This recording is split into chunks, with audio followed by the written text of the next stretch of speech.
In this module, we will be talking about working in open source projects.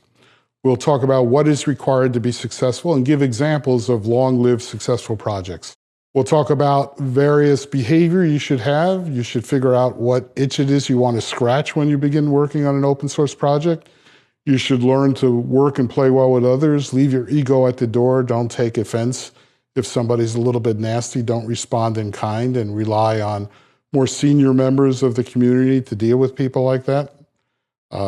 Encourage diversity. You'll be working with people in projects from all over the world, and you have to respect their cultures, etc. We'll have a whole topic on continuous integration methods, continuous integration, delivery and deployment, methods which are in wide use today to enable changes to rapidly propagate all the way to the end user, sometimes within the day that changes are first proposed and worked on.